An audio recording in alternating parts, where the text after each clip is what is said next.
bi-monthly podcast about liars, frauds, thieves, and bullshitters. My name is Pat Royce. You can also find us on Twitter at LCS Podcast. We're also on TikTok at Lie, Cheat, Steal Podcast. And if you like what you hear, please leave us a 5-star review wherever you're listening to this, or you can subscribe to our Patreon, where we release 2 more episodes every month. That's at patreon.com/lie, cheat, and steal.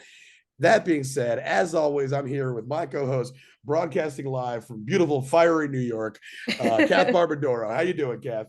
Hi, I'm good. Yeah, we're recording this in the midst of the New York smoke apocalypse. Our whole city is getting hotboxed by Canadian pine trees. I will say, like, it's definitely bad. It's especially if you have like asthma or something. It's really terrible.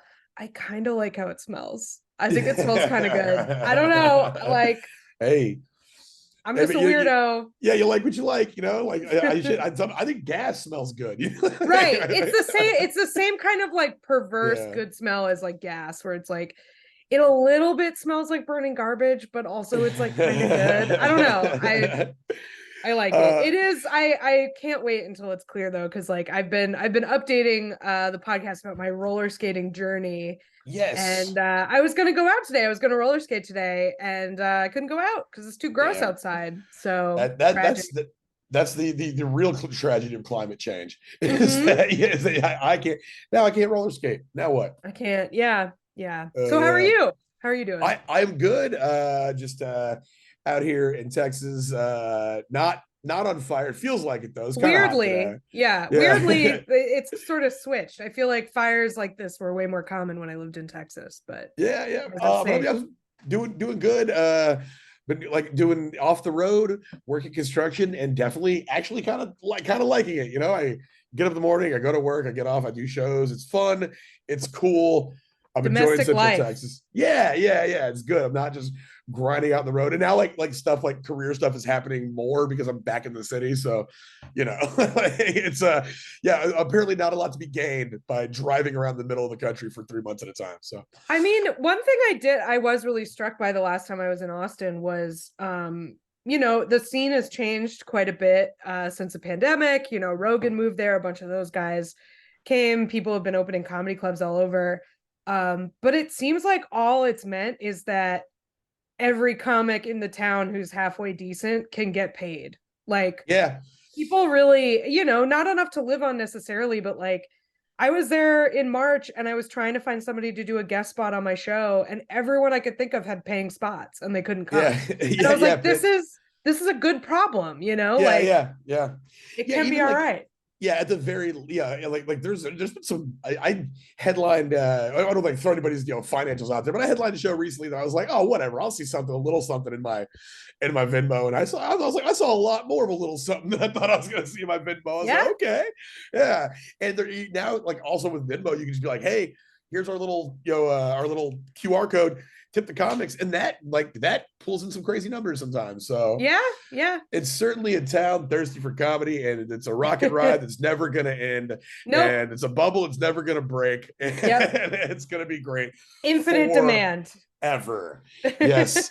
Well, speaking about just the lovely area of Central Texas, where I call home. I know it as a special place in your heart. Near and dear to me. Absolutely. Yes. Although I did just realize I hit 6 years in New York last week. And that is only 1 year less than the time I spent in Austin, which is pretty crazy. When that happens, like I technically, the time period that I lived in my hometown, which is like formative of my years, my entire personage, my beliefs, like everything. I was baked in there. We got there in 1998. I left in 2008. It was only 10 years. I've been in Austin longer. Yeah, wow. It's very strange because that's just such a formative. That's why you're woke now. That's why you're woke now. You got infected with the woke mind virus. The woke mind living virus. In Austin. Yeah, dude. I've just been respecting people. It's insane. It needs to stop. I feel like that I'm doing construction again because it's like a Trump card that when people are like, literally, oh, you fucking pussy. Yeah. It's like people talk shit. It's like, dude, I'm covered in sawdust right now. What are you doing? I'm a trades person, motherfucker. Like, how dare you? You don't have to wear boots like I wear to work. Yeah. Although I still work at Air Maxes. That's how you know. God, Pat, you need to get in a union because you should not be working in Air Maxes. OSHA is having a field day on your construction projects. What's funny is about like the people not working or saying they're not working. We've mentioned a comedian in the past, not by name, but anti-vax guy who's just, that's their thing now. And they have a whole new TikTok out about where it was like, oh, Gen Z, when they have to work 3 hours, they're just like, no, they're like melting stuff. And it's like, dude, I know you're from a rich family in Fairfield, Connecticut. You've never had a job in your life. What would you do if you had to work 3 hours? Right. Like, yeah, what if you just didn't edit TikToks for a living, you piece of shit? Losing focus here. So I know I ruined your segue. I apologize. No. I trust me, girl. I love nothing more than talk about other shit. If something's not the subject at hand, I'm down to talk about it. But yeah, so Central Texas. I thought, you think you know everything about a place, and then you just stumble across a story that blows your mind. So this one is about from 20 years ago, and it's about a young couple here in Central Texas. And it just, I was like, wow, I was right out of high school when this happened. I never heard about it. It's an insane story. Let's dive right in. Let's do it. So we're going back June 18th, 2004. Okay. I'm pretty sure I know where I was. And I was like 90 miles from this when it was happening. It's June 18th, 2004 on a backcountry road in Burnett County, Texas.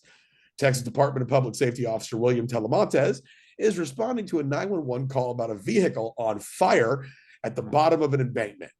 It's a late 90s model Chevy Cavalier. It's burnt out, reduced to a husk of its former glory. The full glory of a late 90s model Chevy Cavalier. Right. It sucks to see it taken down a peg or two. Hate to see it. Yeah, this thing was torched. The wheels were fucking melted. There was 12 pounds of ash in the driver's seat.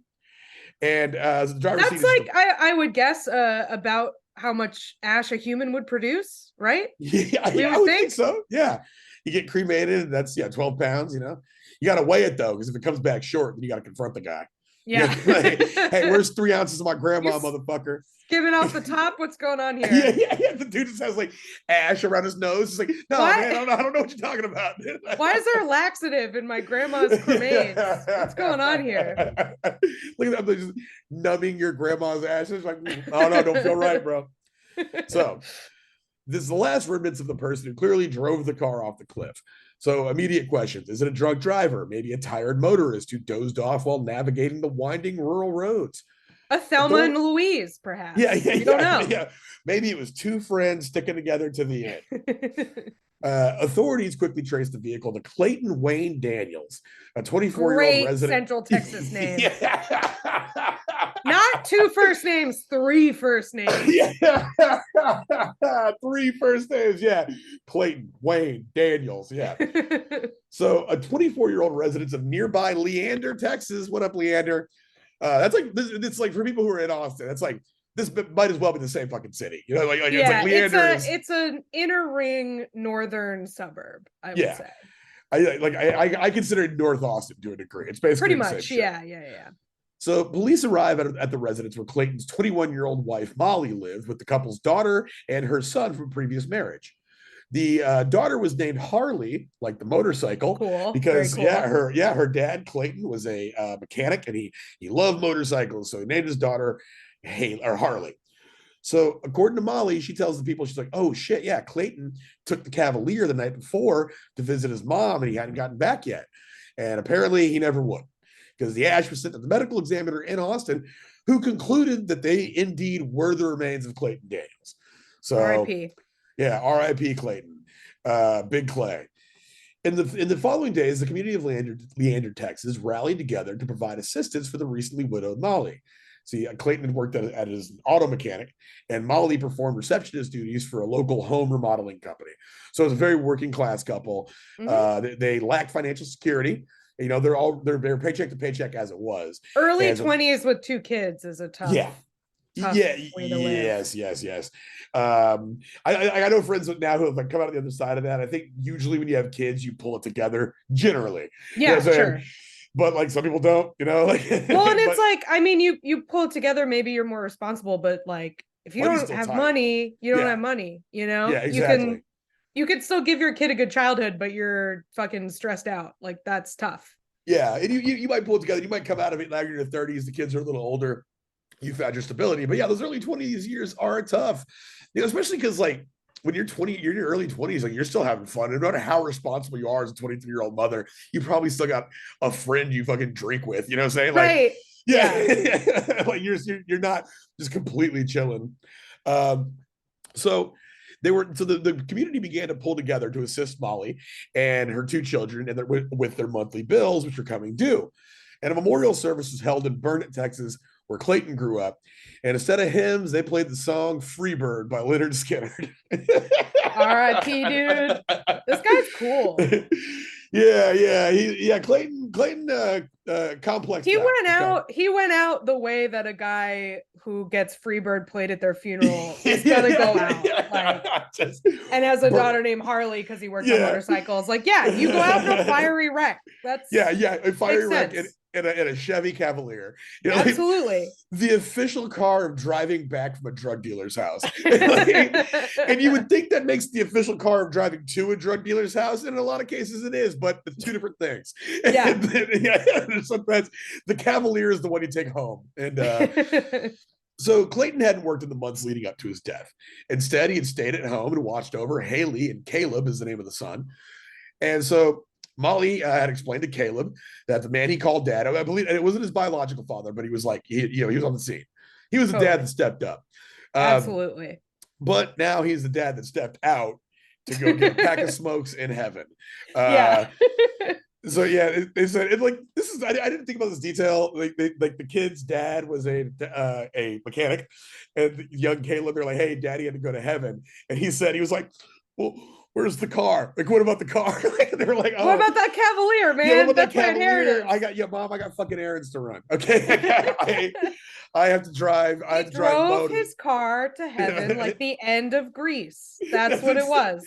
That's exactly what they tell him. They said he needed the car to get to heaven, and like it's the car for driving home from the drug dealer's house and to heaven. So the couple had taken out an insurance policy on Clayton 2 years prior, but it would be months until it paid off. And in the meantime, Molly would need childcare as her and Clayton had settled into an arrangement where the out of work Clayton would watch the kids while Molly worked. And there was a neighbor by the name of Jenna, and she reached an agreement to watch Caleb and Harley while Molly continued her job as a receptionist at the home improvement firm. So they decided on $120 a week. And then Jenna took on the babysitting duties to assist Molly. Jenna actually didn't know Molly. She had never met her before, but Molly had reached out and was like, "Hey, I need babysitting help," and put like a flyer up, and she saw the flyer and answered it. So yeah, the community got together, and made things happen.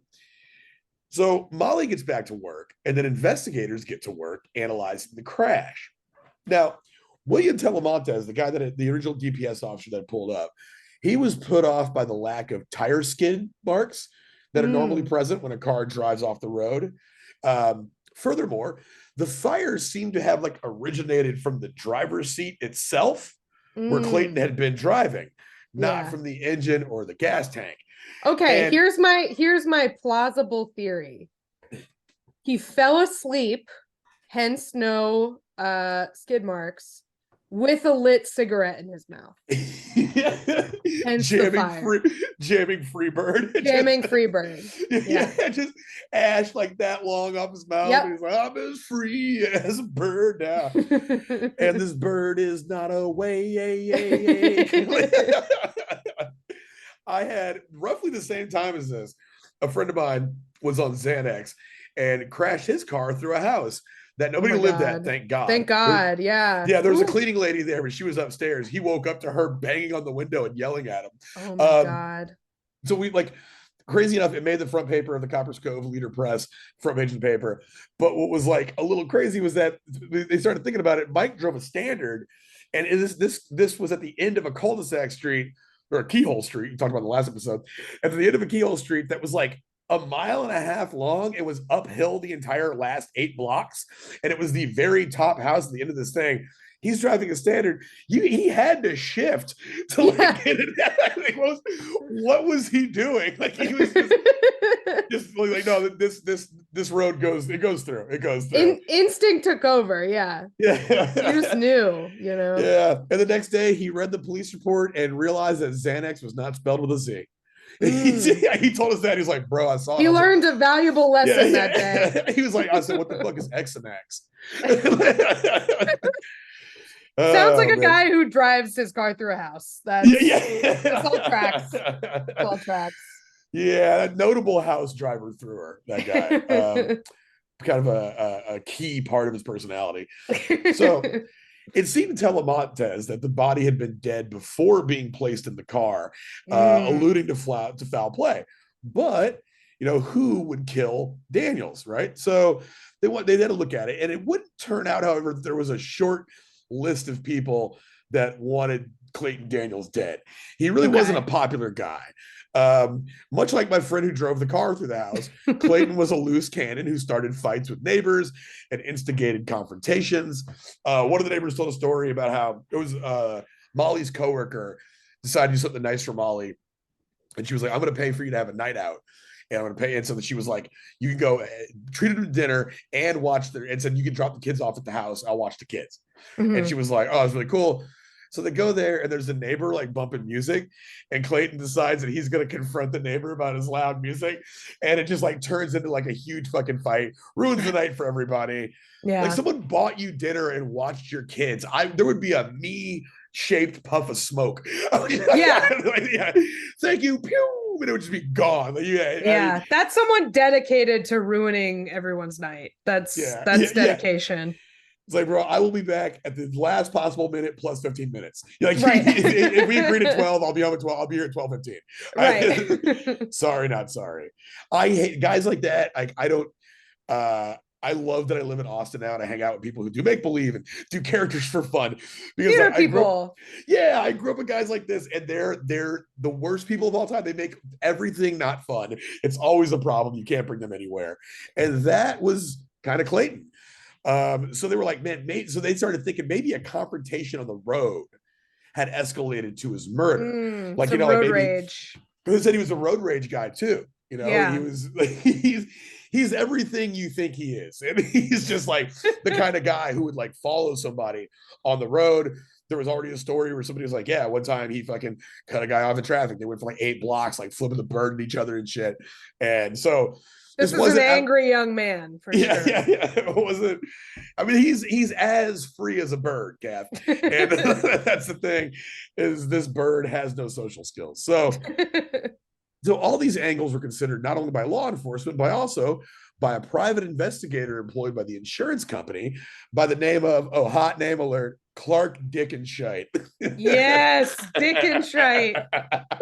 Man, that guy went through a gauntlet as a child. Yeah. He was forged in the fires of middle school. Dickenshite. Good for him. Yeah, diamond skin. You cannot.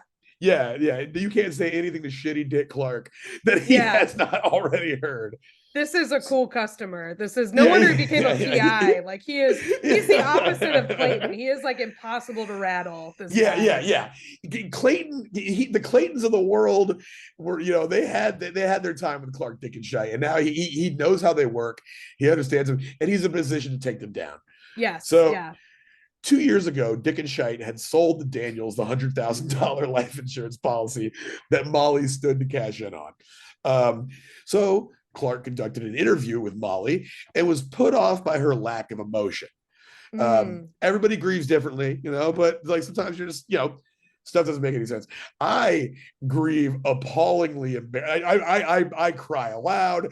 So everybody, so if I ever do anything wrong and I'm not acting like that, I did it. So I'm more of a weirdo. I feel like I would raise suspicion in my grief, just because I'm like, I hold it together until I see the other living people grieving, and then I lose it. Like that's when I can kind of internalize, but then as soon as I see other people's outpouring of emotion, so like if you were crying, then I would be Yeah. you know.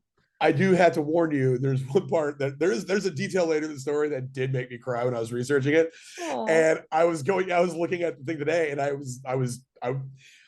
I might tear up a little bit. It's a very tragic twist of the story. So Good for you for being a crier. I like am so pro men crying. It's like it's the best. That's like my I am so grateful I was raised with a crying dad. Like my dad me is, too. yeah, my dad is such a soft touch. Like he will definitely tear up like more than my mom. Like I've seen my Yeah. dad cry more than my mom. I think it's great. Men, Yeah. cry it out. Yeah. Cry it out, dudes. I'm so glad I got that. My dad was, I want to say like just I would say the pinnacle of, or not the pinnacle, but a very good example of positive masculinity. My Yeah. dad, like when people would be like, "Oh, my dad can beat up your dad," like, no, my dad like used to like tournament fucking karate fighting. He was in the military. He could work on cars. He knew about all that shit. Didn't like also would cry. Was like a totally normal, approachable In dude. touch with Like, his emotions. Yeah. yeah, Not a got out. Clayton. Yeah, not a Clayton at all. Yeah, everybody got out of the military. He got out of the army, and he bought a Camaro, and he got the 6-cylinder, and he would not get his own oil change. He would go to take his oil change, and his boys would give him shit. I got the 6-cylinder. My dad, like, I know guys that would buckle. He'd be like, well, I got the 6 because this dad. I got to change the oil. I'm busy. Da, da, da. My dad didn't give a shit. He was like, I just wanted the fucking car. I got the 6, and I got the automatic because I don't like shifting. What do you say? I don't want to shift gears. I want to drive a Camaro. That's all I want to do. I God just want bless to be in him. the fucking Yeah. Camaro. I don't They're got like, to oh, prove shit to you. I got my yeah. Camaro. I'm happy. Yeah, fuck off. They were like, oh, you don't change your own oil. But I was like, I changed oil for 22 years in the fucking army. Although I'm sure he wasn't changing oil the whole fucking time. But there was a very formative period of his service where he was changing oil. And yeah, he taught me that it's completely okay to not be that guy. And Hell yeah. shout out to Pops. So yeah, so another guy, another Mitch, Dick and Shite is out here. And he said that, Molly showed a lack of emotion, and people close to Molly had noticed it too. One night, a few weeks after the incident, while being taken out of the town by friends, Molly asked what was the appropriate time for her to start dating again. And I mean, she's got to find someone to help her take care of these kids. So I guess she's practical. Exactly. She's practical. Yeah. You got there's a clock ticking, you know what I'm saying? You got to get in there, you got to lock somebody down. Also, it's like her friends, like, they seem a little judgmental. They definitely seem like some girls from Leander. Because like, at one point, one of them was just like, we took her out to the bar one night, and she's like, what's the best time to start dating? And we were all like, what? And it was like, y'all took her to the bar. Like, what is she like? Right. Yeah. Like, what's the point of that? Like, you're gonna go meet somebody, go out and have fun. But so her friends, maybe not the best people. But so one night, a few weeks after the incident, that Molly's babysitter began hearing about a new man in her life from Molly's son, Caleb. So Caleb would talk at length about a guy named Jake. And when he wasn't talking about Jake, he was acting like Jake. And he's like, me and Jake do this. Me and Jake wrestle. We have all this fun. And Jake. And the babysitter was like, okay, cool. She was like, I thought it was a little weird. She was dating already and that he had met her kid, which completely true. That, I feel like a new boyfriend who wrestles with the son of the woman, like that to me is like raises some red flags. Yeah. It's like, you don't let the new boyfriend roughhouse wrestle with the kid. Yeah. That's a little bit of a pervert signal to me. Yeah, and you got to stage like the meeting of like so my ex Priscilla had 2 kids, but we knew each other since we were in 8th grade. We were like in the same social circle pretty much the whole time. And then out of high school, it intensified. We hung out with the same people like out of high school. And then years later, we got together. So I knew her. She knew me. Sure. I met her kids fairly early. But yeah, you just be bringing people in, like, and this is like within 30 days of her husband dying.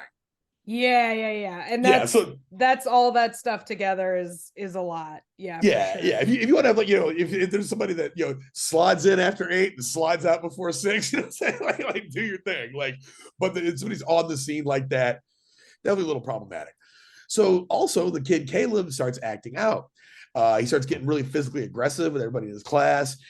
He starts peeing everywhere. They said he was peeing on the walls in the classroom. Yeah, just kind of acting out. So they confronted Molly about it with these developments. And Molly told the babysitter that, look, Jake's just a friend, and Caleb is merely acting out his frustration from losing his dad, the man he called dad. Yeah. So this sort of checked out until one morning Molly's car needed a jump from her house. Remember, she lived in the same neighborhood as the babysitter because she had answered a flyer that she had put up. Yep. So Molly's car needed a jump, and her and homegirl are outside trying to figure it out. And she was like, they didn't know how to hook up battery cables. And so Jake just comes out the house in the boxer shorts, 7 a.m., like they're way too early. And old girl in the interview that I was watching, she was like, and he seemed kind of low class. Earlier, she said he seemed kind of like trailer trash, and then she admitted that was classist. Like all the same, she goes, "Wow, yeah.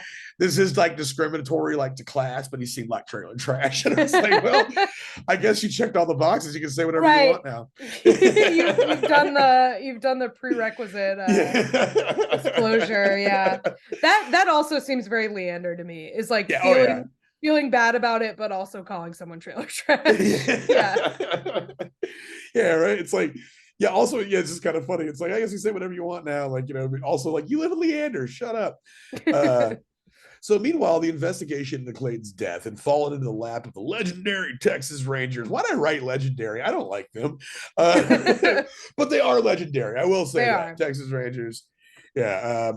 The analysis of the body had determined that Clayton had no soot in his lungs.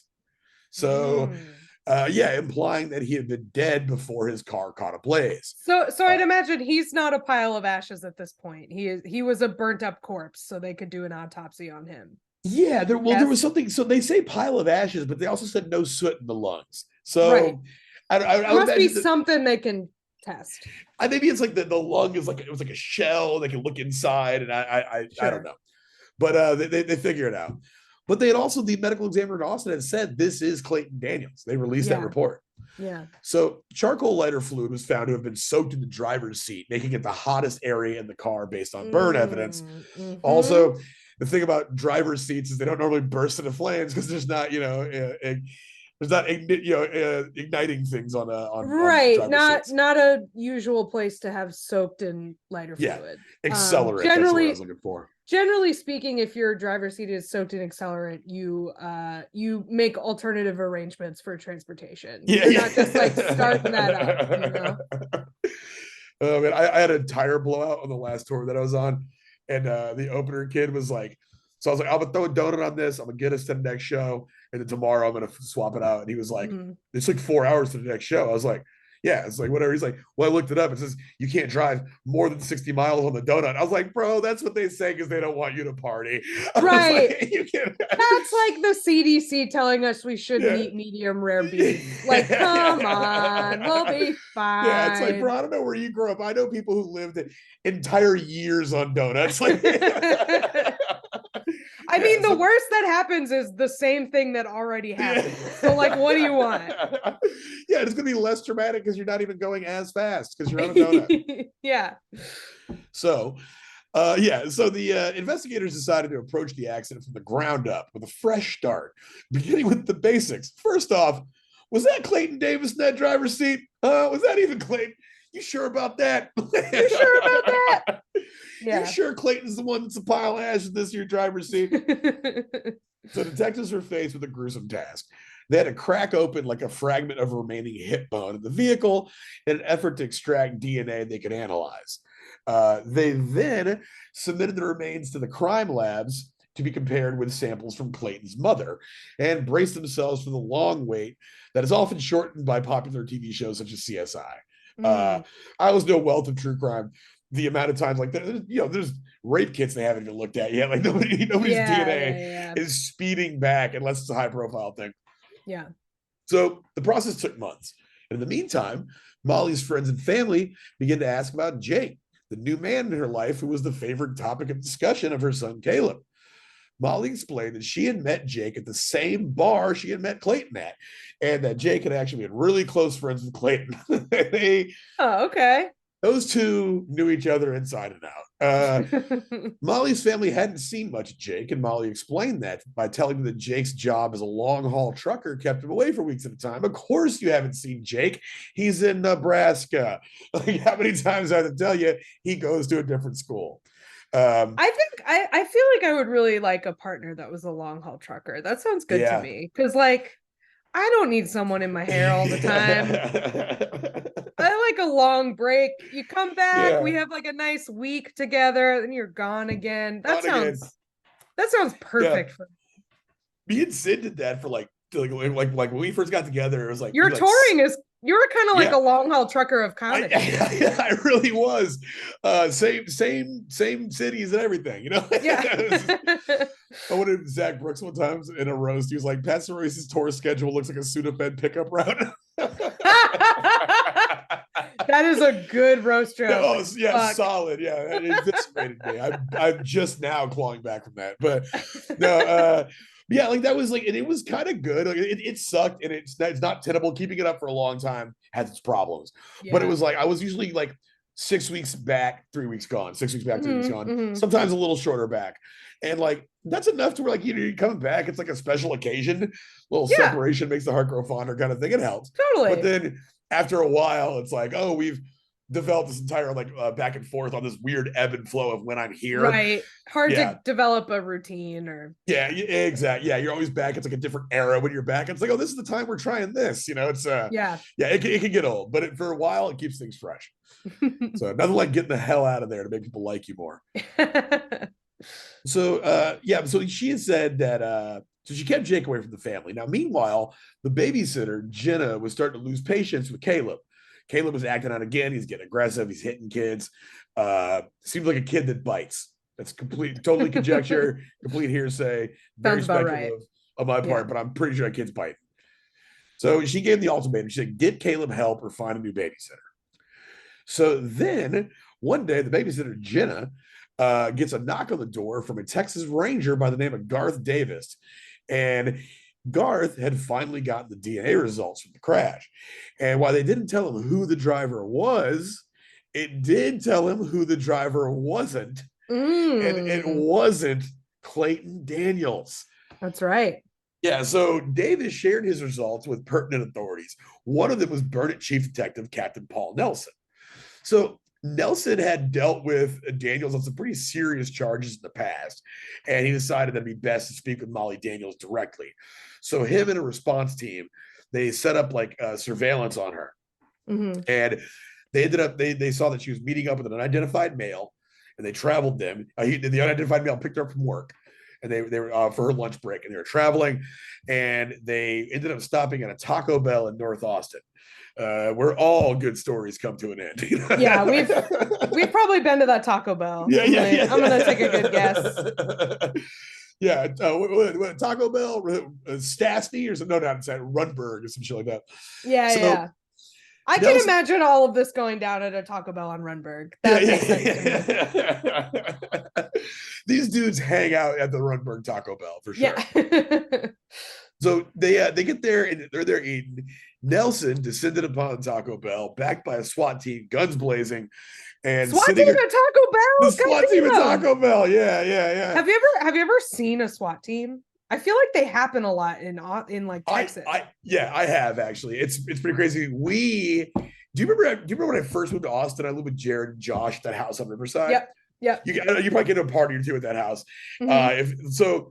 We were at 1304 Loma Drive. Like right by us was Parker Drive, and we didn't know it was the same street number. 1304 was an apartment complex, so it was us, our across the street neighbors, and then behind them was this apartment complex. Was Parker? One morning at 7:00 a.m., we just hear a flat. Well, we hear like a boom, and then we just hear Austin PD SWAT team 1304 Parker open up. 1304 Parker open up. We're waking up, and 1304 Parker sounds a lot like 1304 Loma. When it's getting yelled through like riot gear. Yeah. It was the hallway. Every door opens up. It's me, Jared, Josh. We're sliding in our socks. And we're like, and everyone's panicking. And then we all stopped for a second, and we were like, wait, that's not happening here. We opened the door, and there was a whole fucking SWAT response out there. Holy shit, that's crazy. Yeah, I've never seen one. I feel like they happen all the time down there. So that's wild. They love to pull them out. They're like, what? Yeah. Somebody's late on rent. Let's get them. Let's go. Yeah. So they run up at the Taco Bell, guns blazing. They run up on Molly, and across from Molly was a man that Paul Nelson was all too familiar with, Clayton Daniels, our boy Clayton Clayton. Jake Wayne Daniels. Clayton Jake Wayne the third Daniels Esquire. Yeah. Clayton was reportedly eating a burrito and he looked at Paul Nelson mid-bite and said, "Oh, fuck." Oh man, we like know this guy. Like, yeah. Have you seen Red Rocket yet? I feel like I've recommended it to you like 900 I have not. times. Yeah, I have not. There's a dude in Red Rocket named Lonnie, if anybody has seen the movie. And like as soon as I saw Lonnie in this movie, I was like, I know this guy. I know this guy from Texas. Like, I know Lonnie. And I was talking about this movie at a party in Austin, and this guy was like, "Oh yeah, I used to work at Hooters with the guy who played Lonnie." And I was like, "Yeah, that's him. Like, that is really him," because he's like an amateur actor that they found, and it's like, yeah, that dude worked at a Hooters. Anyway, Lonnie, this is like a Lonnie archetype to me. Like, I know this dude. I know him. Yeah, we all know Clayton. Oh fuck, dude. So they run in. Oh fuck, with a burrito in his mouth. Yep. So they run in, and Clayton looked pretty good for a dead guy. He had sandy blonde hair, but it has dyed black. But aside that, he's in his emo phase. What are you gonna do? Yeah. This will be the day that I get raided at Taco Bell. So the couple was taken into custody, and the details of their scheme and some disturbing elements of their motive were soon revealed. So remember, there's a $110,000 insurance policy. Yeah. Molly had acknowledged that the $110,000 insurance payout was helpful, but ultimately wasn't the reason they did it. And this is where things get a little darker than normal. We've been saying that a lot lately. Sorry, guys, episodes are just dark. Scams are getting darker. The world's spinning out of orbit and flying into the sun. Don't blame us. So, according to Molly, the reason they did all this was to give Clayton a new life. And why did Clayton need a new life?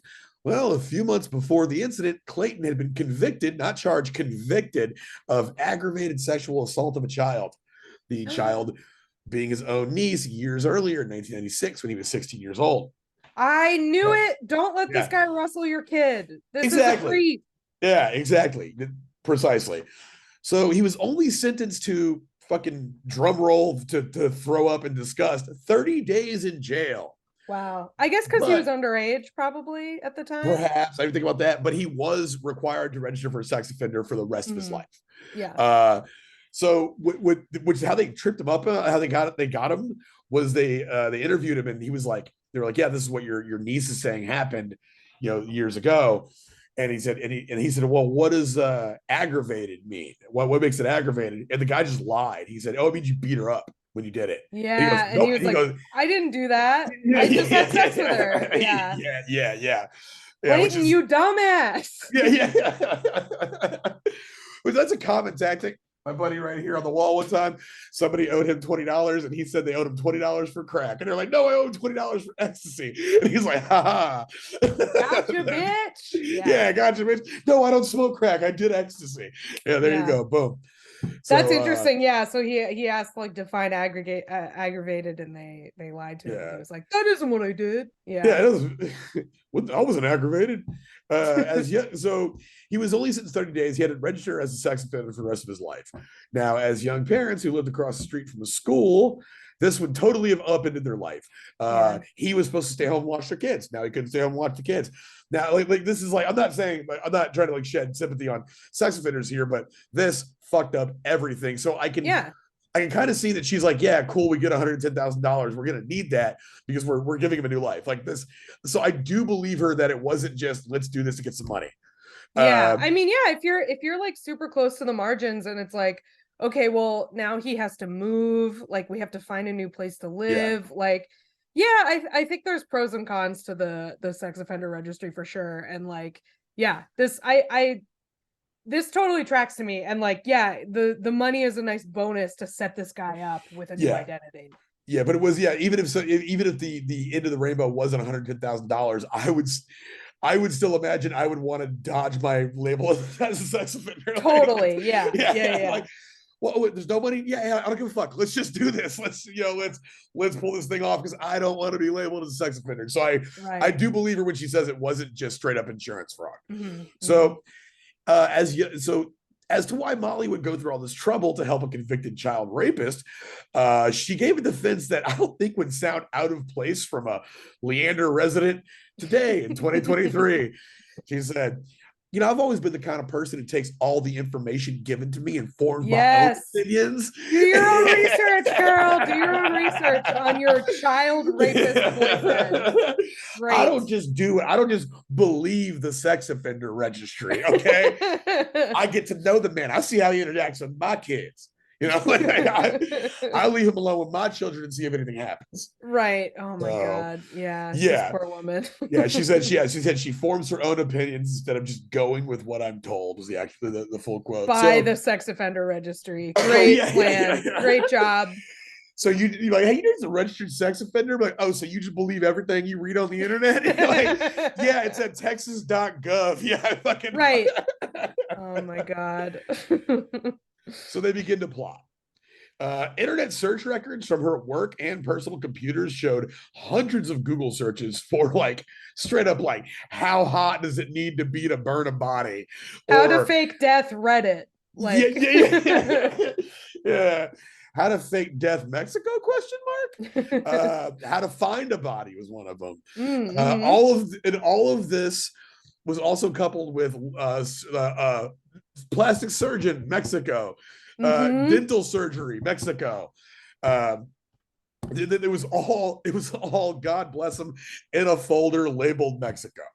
Nice. So yeah, just really just literally put it out there. So yeah, but this is where it gets like all the shit sucks. Like these are easily some of the shittiest people we've ever covered. Clayton said, also, you know what I thought about? Everybody knew this dude got popped for fucking assaulting his niece, and they still played Freebird at his fucking funeral. Yeah, like his family. Yeah. Yeah, I would have been like, play the worst song of all time. Play fucking Macarena. Just say, yeah. Like, don't give this guy Freebird, like. Yeah. And this bird is not 18. So for the plan to work, they needed a body. Mm-hmm. And Clayton said he knew just the spot. It was a rural cemetery outside of Burnett called Pebble Mound. And he used to pass it on his way to work at an old job. It's not clear if they knew this, but for decades, Pebble Mound Cemetery had been used to house indigent burials. A cemetery for people with no family who couldn't afford a burial plot, what's colloquially known as a pauper's grave. And that was what this place was. So they did their research. They knew they had to pick a fresher corpse. It had to be somewhat newer. And so they went for one near the entrance. I don't know what he was just like, yeah, man, they stack them in from the back, so we'll just get one right near the gate. Yeah, I guess. I mean, it sounds like it worked for a while. I feel like I would case the joint and keep an eye on when there was a new one, but yeah. I guess they just were like, let's go toward the front. Yeah, but they're like, it couldn't be too new though. Because I guess there was like too new, then you have all like the embalming material. Formaldehyde and stuff. Yeah, that's interesting. That's interesting. So they got one. It was the body they chose was an 81-year-old woman who had died 2 years earlier in 2003. And this is the part that got me. Her name was Charlotte Davis. And although she lived most of her life wheelchair bound in group homes, and suffered from a mental handicap, she was still very full of life, and she was a social person. And everybody like she was described as fundamentally happy. She was a happy person. Yeah.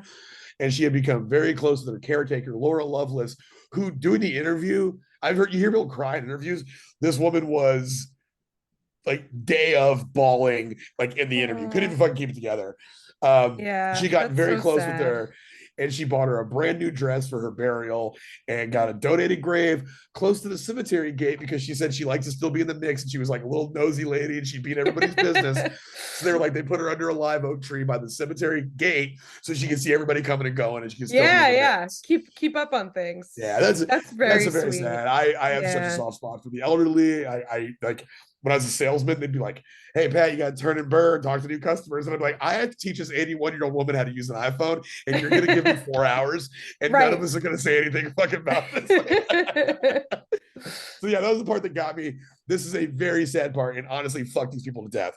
Yeah. Also, because in a somehow even more heartbreaking twist, her only wish of her death was to not be cremated. Motherfucker. God Yeah, damn yeah, that's it. These assholes. these fucking cowards and assholes. Like it really, that's like a really shitty part. Just not to be cremated. Also, completely conjecture, maybe just like reaching, but I can imagine someone who, if someone has a mental disability, I can see maybe that she's like, I don't want to burn my body. That's scary, you know? Like, Yeah, what if yeah. she was just scared of like, that's so sad to me. So Clayton Daniels was charged with arson, insurance fraud, and desecration of a cemetery. He was sentenced to 45 years on top of the 20 he was going to serve for violating his probation for the sexual assault charge, because he was on probation for a sexual Yeah. assault charge when he fucking morphed into Jake. You know, Yeah. so like, yeah, and That's definitely a violation of probation to do all this yeah, stuff. yeah. You're not allowed to do that. You will, Yeah. you'll be in trouble. Fucking Dick and Shites flipping through the pages. He's like, it's in here somewhere. Hold on, don't move. I got this. Is definitely a rule. We definitely made a rule about this. Uh, I did write this a little like half in the bag. Hopefully he dies in prison. I usually try to keep my opinions out of the script, but yeah, hopefully he dies. So in he's prison. still there. He's still Still in there, prison. still in jail. Yeah, fuck this guy. Molly Daniels was charged with insurance fraud. This was fucked up. Is he seems like he's a horrible person. He's an idiot, but he's definitely not the brains of the operation. And it seems like he was just like, all right, yeah, I'll go fucking do that. And he clearly had no problem with it, so fuck him to death. He But basically like, didn't deserve this woman. Is what like. This woman did way too much work for him, you know? Yeah. And like when they ask her friends, again, her shitty Leander friends, they're like, "What do you think she saw in him?" And she was like, I think it was just the first guy that ever paid any attention to her." Oh my god, these mean friends. That sucks. Yeah, they're like, she doesn't even go here. It is kind of shitty. Molly is a very plain woman. She not a lot of frills on Molly's face. Not like so. I can see that, she's like this dude, this fucking reckless, ne'er-do-well, fucking devil without a cause who's a registered sex offender, I guess she thought that was hot. But she was given 20 years for insurance fraud, which was because he did all the dirty work. Right. She came up with the idea, and was in cahoots, but he did all the only thing I can think she did was drive him out there, because I forgot to mention, after he set the car on fire, he fled on a motorcycle that had been previously stashed out there. So she probably drove him and stashed the motorcycle. But so she got insurance fraud and she was sentenced to 20 years. Jurors expressed regret they couldn't give her more time for the pain that she caused her kids, because like her son's like, he's like pissing on walls, beat up his classmates, because he's got some issues. And Molly sucks, and she gives very conditional apologies in interviews. She's one of those people like, so when confronted with, you desecrated a corpse, the lady's caretaker said she buried her in the new dress because she wanted the world to know that someone cared about her. Like she didn't want anybody to think nobody cared about this lady in a pauper's grave. So she said, she was like, they say I desecrated a corpse, and all these people, this is for Molly. She said, they all claim to be God-fearing Christians. So if they're Christians, they know she's in heaven, and that was just her body.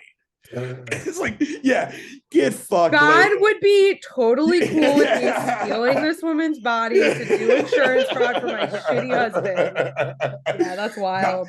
God is looking at y'all like y'all are so weird. So she said that. The one of the interviewers was like, but when people dedicate time to a ritual for their loved one's body, they assume it's going to stay in the ground. And she was like, well, that's your opinion. So she's doing her own research. It's all your opinion. When they were with the facts. I believe I believe COVID is a myth, and then I can pray it away, and like that's just as valid. So when said that we're like, hey, a lot of the jurors said they wish they could give you more time because of the pain you caused your kids. She said that's ridiculous. She's like, you can look it up. My crime is not against my son. My crime is insurance fraud. And it's like, Okay, but yeah, Yeah. they'd be like, This is an unrepentant asshole. Yeah. My crime isn't hitting somebody with my car. My crime is drunk driving. You know, so it's like, yeah, well, Right. you did that. That happened because you did that. Now You your know, kids like, have no parents, you fucking idiot. yeah, Yeah. you fucking dumbass. Also, they're like, what about when the community rallied together and got all your fucking all this bill money together Yeah. for you? She said, I never asked them to do that. I didn't ask them to do that. Just like yeah, like these are just some of the worst people we've ever covered. Um, and then so she is good news. She's back on the street. She was released in 2016. Oh Uh, wow. So she's still out there in Leander. yeah, she's out there in Leander. You know, like definitely, you know, she's like the pseudo Casey Anthony kind of, I guess, maybe.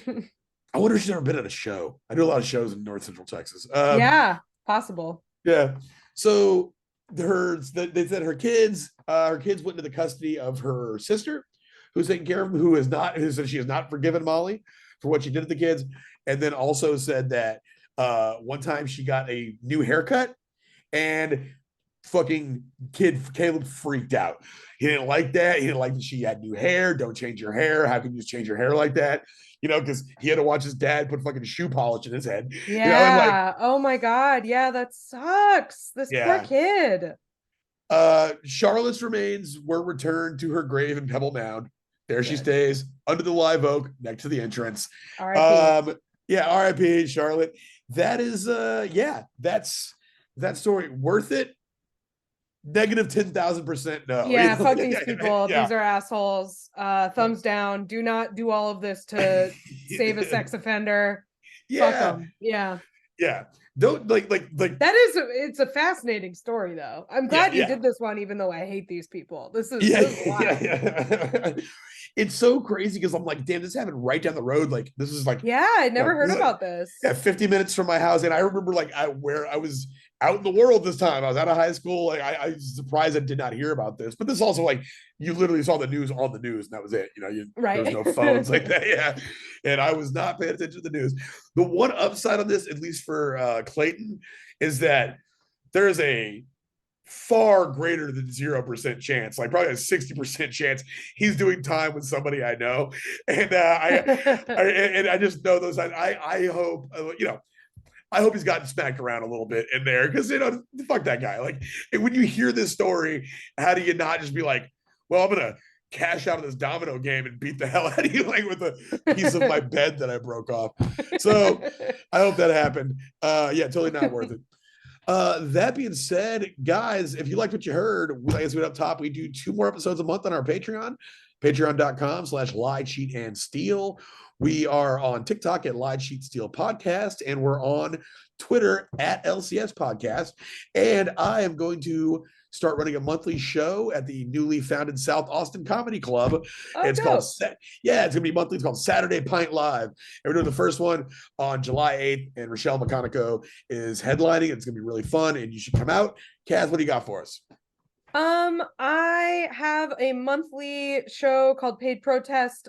We do a fundraiser for a different DSA working group every month. Our next one is July 7th. I believe it's at 8. That one is at the Silo, which is 90 Scott Ave in Bushwick if you live in New York City.